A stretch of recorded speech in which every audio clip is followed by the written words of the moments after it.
Hey guys, it's 2 videos in one day. How about that? I want to talk about some things other than just changes happening. There's been some conversation in my support group, and there's only a couple of us FTMs, and the rest are MTFs.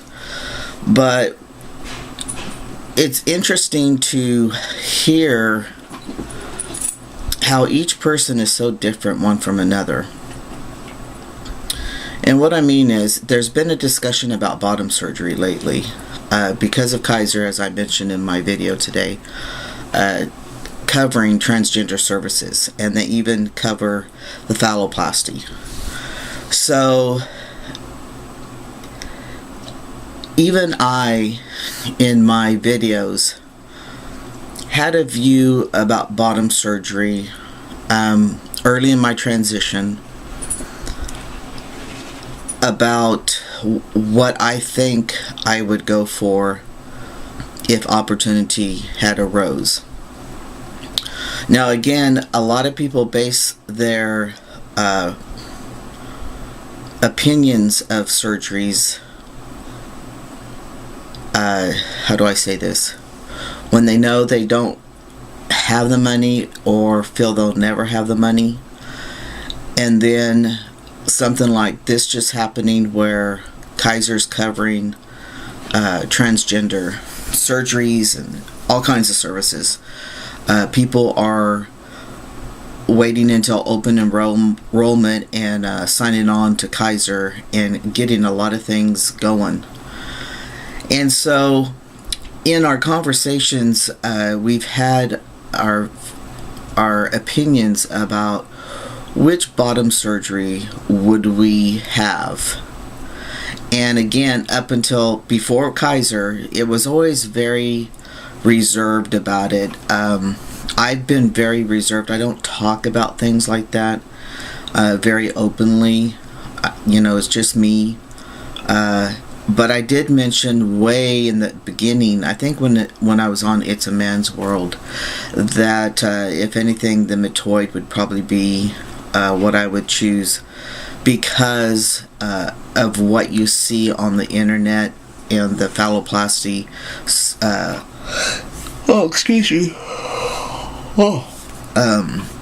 The outcome. And again, I mentioned this, I think, in a video a couple times before, if not last month, that the phalloplasty, Dr. Crane had told one of the guys that you can't go by the internet's pictures because they only show you up to like maybe 3 weeks post-op on phalloplasties, and you don't get to see them a year down. And so he showed my buddy some pictures, 1 year post-op, 2 year post-op, and he said that he could not tell that was even a phalloplasty, that it looked totally like a penis. So for you guys out there basing a decision on what you see on the internet, just kind of just kind of hold back. If your insurance company is going to cover any kind of transgender services like that, like Kaiser is, do your research and get consults on these plastic surgeons, or these urologists. Usually are the ones who do a lot of the bottom surgeries. Go meet with them and talk to them and see what their work is really all about, because even on Dr. Crane's website, he does not show anything past like 3 weeks post-op. He waits until you have a consult and he shows you what looks like what. There's been some other talk about emotions, about when born a female, you tend to it's not that you're in touch with your emotions more. Females, I think, are naturally geared to the nurturing side of things, to where the cis male, biological males, are geared to handling things, taking care of things, so they can't be so sentimentally attached to things, or animals, or whatever situations. And I think there's a difference there. So it's been a discussion lately about the myth of testosterone causing guys to be more volatile, than before. And I'll tell you right now, in my opinion and in my view, I believe that's a myth. I think I even said this on the video with It's a Man's World. I think that an individual who is angry at the world, or who holds anger and frustration within them from something that's happened, whether in their childhood, or they're just intolerant, they're short-fused on certain things in life that keep happening.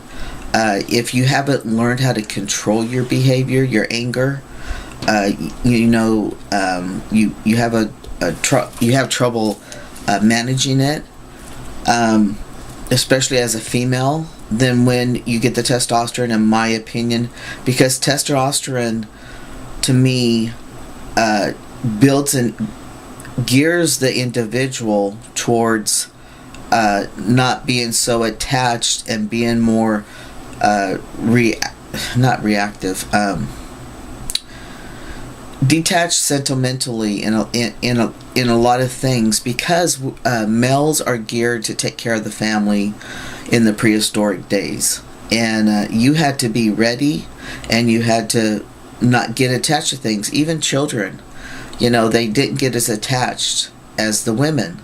But again, that's my opinion. So if you've got anger issues, and you're unhappy, or you're a negative person, or you're a pessimist, when you take testosterone, that isn't going to go away unless everything you're angry towards is because you're born female. And I would hope that testosterone would take it all away for you, so that you could put your head high and actually enjoy your life. But I call it a myth. I do not believe testosterone causes people to be more angry or more volatile. I think that's in them, and they themselves need to work on their own issues and getting those things taken care of, so that other people don't cause such a fuse, to set a fuse off. I was raised with two parents who both had tempers. My mom's mainly German, and she couldn't tolerate some things that went on, which she would explode. She wasn't abusive to us kids or anything, but my parents, when they engaged in their relationship, they didn't always see eye to eye, and tempers flew, and so we were raised in that environment. And I'll tell you right now, if I got pissed off around 18 years old, I wouldn't think twice about flooring you. I mean, I didn't go around picking fights or anything, but that's just the way my temper was. And what happened is something happened in my life that was a life-changing event, and it crushed me. And so that anger came out to defend myself, to protect myself. And when I saw the fear in the other person's eyes, I had to just let go and walk away. And from that day forward, if I ever got so mad that I was going to hit somebody, I'd take a walk and hit a pole or hit something. And I woke up one day realizing I had already broke a bone in my hand, and I realized, what am I doing? This solves nothing except for it's injuring me. And so I worked on my temper, and I probably went a little overboard, of being passive about some things, but I don't like confrontation. I don't like drama and commotion, so I tend to shut my mouth and just let it pass. And when I do, and I'll tell you, when I do stand up for myself, it bites me in the butt. So it doesn't matter how much you try if you're dealing with other people. If they've got issues, or if they're not happy, or they're not balanced, doesn't matter what you do or say, they're going to be right, and they're going to carry on as if your opinion didn't matter at all anyway. So that's another thing I wanted to talk about. That I do believe that is all myth. And when I hear young guys talking about how angry they get now since they've been on tea, don't blame the tea. That's an individual characteristic. That's part of your persona. And if you don't like it, change it. Those are things that you can change. So we've also been discussing, how, let's go back to bottom surgery. One of my buddies, he already had in his mind that he'd never be able to afford a bottom surgery. But if he could at least get a metoid, it would make his dysphoria and him feel better about himself. And but then he didn't have any hopes in doing that because none of the insurance companies were covering that anyway. And what's funny is now that Kaiser was covering it, him and his wife in open enrollment changed over to Kaiser, and he went to the endo in January, and he's scheduled for phalloplasty in August. So how the mind changes when things are offered, it just amazes me. And there's a lot of preparation, I think, that goes with having such a major surgery on the bottom, whether you're MTF or you're FTM. Even though no one's going to see it but the people you allow, it's very, very, it's an emotional attachment.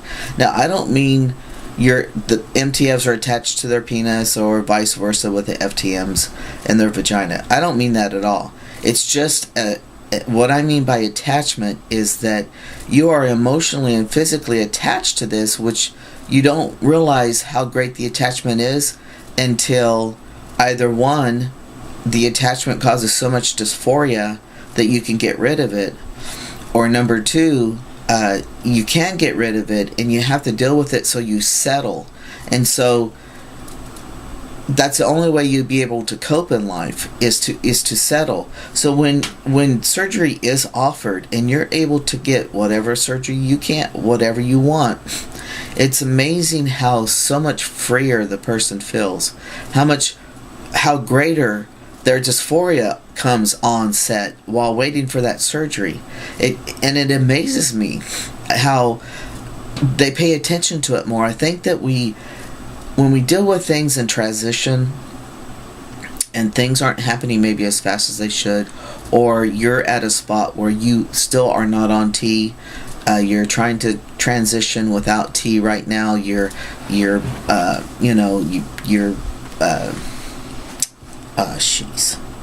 come out as transgender. I think as a protective shield that we settle in our minds, and we're always fighting, we're trying to get through the hurdles, and people keep throwing hurdles in front of us to jump over, and so it comes to a point where you just become numb and you just run the race and keep jumping. You don't have any visual, any mind setting, to change things, so you settle. And then once the hurdles stop coming into your race, you could see the goal line and it's just a straight shot. And it's amazing how you get all tuned into, now you're sprinting for that finish line, and you can see things clearly now, and things are going on. The body really tries to keep your mind in tune with it. So if you're having a really hard time in your body, your mind's trying harder to say, don't worry about it. Don't concentrate too much on that. We're okay. And a lot of us file it, and that's what's happened, I think, with my buddy. He filed it for so long, and now that the opportunity has risen for him, he's going for it. So it's exciting to watch if people will talk about their transitions and talk about all these different things. it's exciting to watch them go from one to another, and even in not in transition. If you've got a vlog, here on YouTube, and you're vlogging your views and everything else, you'd be amazed at from one point a few years ago when you started to 2 years later how we mature, we learn, and we change. Hopefully, we're always supposed to change to grow. Some people revert, and that's really sad. But anyway, I just want to touch bases with you guys. A few things that we were talking about bottom surgery, and I'll start thinking of some more topics and start, hollering here on the camera for you guys, and see what you guys think, and maybe you can join in a video response or something.